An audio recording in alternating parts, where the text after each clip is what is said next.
Рейн – оңтүстік кореялық әнші, актер және продюсер. Өзінің әнімен, биімен және актерлік қабілетімен Кореяның жұлдызына айналған актердің мен бүгін сіздерге жеке өмірі, мансабы және табысы туралы ақпарат беретін боламын. Бастамас бұрын каналға тіркеліп, лайк басып, қолдау көрсетіп жіберулеріңізді сұраймын. Рейн шын есімі Джун Джи Хун. 1982 жылы 25 маусымда оңтүстік Кореяның Сеосон қаласында дүниеге келген. Оның отбасында ата-анасы және қарындасы бар. Рейн мектеп жасында өте ұялшақ болды және құрдастарымен ешқашан сөйлесе алмаған. 1997 жылы қаржылық дағдарыс кезінде әкесінің бизнесі сәтсіздікке ұшырап, әкесі әйелі мен балаларын Кореяға қалдырып, Бразилияға кетеді. Ал Рейннің мансапы 1998 жылы фан-клуб тобында басталған. Кейін топ сәтсіздікке ұшырап тарайды. Осыдан соң да Рейн тоқтап қалмай көптеген кастингтерге барады. Дегенмен, өнерлі жігіттің биіне қызығушылық танытса да, бірақ оның түр келбетінің нақтырақ айтсақ, көзінің екінші қабағы болмағандығы үшін кастингтен өте алмайды. Ал оның талантын продюсер Пак Джи-йон байқап, бірге жұмыс жасауға шақырады. Осылайша ол 2000 жылы JYP Entertainment-ның стажері болып, жеке орындаушы ретінде өнерге қайта оралады. Рейннің өнерге келместен бұрын қатты кедей болғандығы, қаржы жағынан қатты қиындық көргендігі туралы ақпараттар өте көп. Тіптен ауыру анасын емдетуге қаржы болмаған екен. Осылайша анасы 2000 жылы желтоқсанында қант диабетінен қайтыс болады. Рейн JYP-мен келісімшартқа отырғаннан соң 2002 жылы Жаман жігіт дебюттік альбомын шығарады. Ал дорамадағы мансабын 2003 жылы 15 қыркүйекте KBS2 арнасынан мектепке барайық санду дорамасымен бастайды. Кейін 2004 жылы 14 желтоқсанда ыстық ұя дорамасына басты рөлді сомдайды. Ал Сон Хе Кён оның серіктесі болады. Сериал Кореяда ең табысты жобалардың бірі болды. Осы дорамадан соң Рейн ең танымал актер санатына қосылады. Ал сол жылы 16 қазанда Рейн өзінің 3-ші студиялық альбомы It's Raining-ді шығарады. Ол миллионнан астам данамен сатылып, Азияда хитке айналады. Ал 2005 жылдың 31 қазанында Өлтіретін махаббат дорамасына актриса Шин Минамен бірге басты рөлге алынады. Бұл дорамада бірінші бөлімнен ақ халық тарапынан өте жылы қабылданып, жоғары рейтингке ие болады. Ал Рейн осыдан соң бір жыл бойы It's Raining атымен концерттік тур өткізеді. Концерттік билеттері 5 минутта сатылып, рекорд орнатылды. Сонымен қатар Жапониядағы концертіне 55 мың жанкүйер жиналып, тағы бір рекорд орнатады. Осындай атаққа, танымалдылыққа ие болған Рейннің әндері мен дорамалары Америкада да таныла бастайды. 2006 жылдың сәуірінде Рейн америкалық Time басылымында әлемді өзгертетін 100 ең ықпалды адамдар тізіміне енеді. Осы жылы 13 қыркүйекте ол өзінің алғашқы жапондық Мәңгілік жаңбыр альбомын шығарады. Бір айдан соң 14 қазанда Рейн өзінің 4-ші студиялық Рейннің әлемі альбомын шығарады. Бұл альбомы да коммерциялық табысты болады. Осылайша ол Азия нарығындағы танымалдылығын нығайтады. 7 желтоқсанда Мен кибордпын, бірақ бәрібір романтикалық комедиясында ойнайды. Ал осы жылы 15 желтоқсанда Сеулде концерттік турын бастаса, 22 желтоқсанда Рейннің дүниеге қайта оралуы альбомын жарыққа шығарады.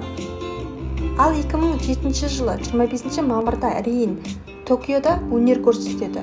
Бұл осы жерде өнер көрсеткен алғашқы корей артисі болады. Концертке 55 мыңға жуық адам қатысады. Бірнеше айдан кейін әнші JYP Entertainment-тен кеткендігін және өзінің агенттігін құрғандығы туралы хабарлайды.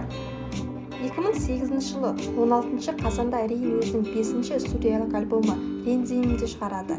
2009 жылы қазан айында Рензим туралы аңыз атты тағы бір концерттік тур бастайды. Ал осы жылы 25 қарашада Индисей өлтіруші фильмінде басты рөлді сомдайды. 2010 жылы екінші рет ол Time басылымында ықпалды адамдар тізімінде бірінші орынға шықты. Осы жылдың 29 қыркүйегінде Қашқын Б жоспары дорамасына түседі. Ал 2011 жылы Рейн 3-ші рет Time журналының ықпалды адамдар тізімінде бірінші орынға шықты. Сол жылы ол әскерге барар алдындағы қоштасу турын өткізеді. Рейн 2011 жылдың қазанынан 2013 жылдың шілдесіне дейін әскерде қызметін өтеді. Оның әскердегі қызметі 5-ші атқыштар дивизиясындағы оқу лагерінің жоғары атқышы болды және нұсқаушы көмекшісі болып сайланды. Рейн сонымен қатар әскери персонал әкімшілігінің елшісі болып тағайындалды және қорғаныс өнеркәсібі туралы деректі фильмге түсті. Ол 2013 жылдың 10 шілдесінде әскери қызметін ресми түрде аяқтап, қазан айында Сеулде фан-митинг өткізеді. Әскерден оралғаннан соң 2013 жылдың 28 мамырында Cube Entertainmentпен келісімшартқа қол қойғандығы туралы хабарлайды. Қараша айында Рейн Жапонияда 2013 жылдың Story of Rain аясында бірнеше шоу-концерт өткізеді. 2014 жылдың 2 қаңтарда Rain Effect 6-шы студиялық альбомын шығарады.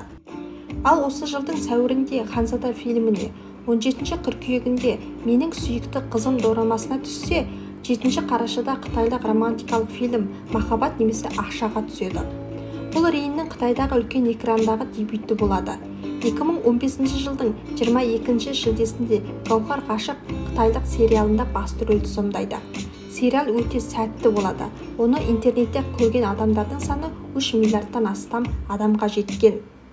Рейн 2017 жылдың наурызында велосипед патшасы Он Боктон дорамасында басты рөлді сомдайды. Ал осы жылдың қазан айында The Unique бағдарламасында жаңа топтың тәлімгері ретінде қатысады. Ал 1 желтоқсанда өзінің мини-альбомы My Life'ты шығарады.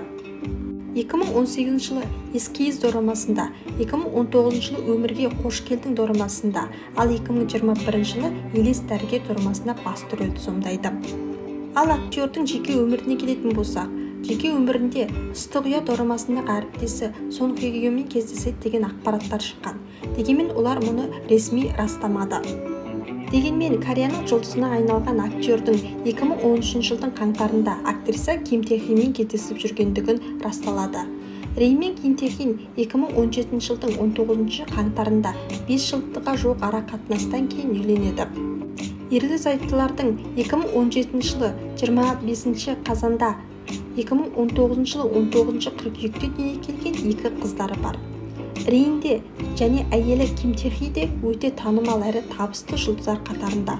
Табысы жағынан Корея жұлдыздарының көшін бастап тұр деуге болады. Жұптың көптеген жылжымайтын мүліктері бар. Мәселен, Кореяның бір бағдарламасында Рейн менен Ким Таe-хидің жылжымайтын мүліктері 71 миллион 844 мың 714 мың ақш долларын құрайтындығы туралы айтылған. Жалпы Рейн 2000 жылдардағы ең танымал және ең бай жұлдыздар қатарында болды. Мінекей достар, актер, әнші Рейн туралы қысқаша ақпараттар осындай. Ақпараттар ұнаған болса каналға тіркеліп, лайк басып өтуді ұмытпаңыздар.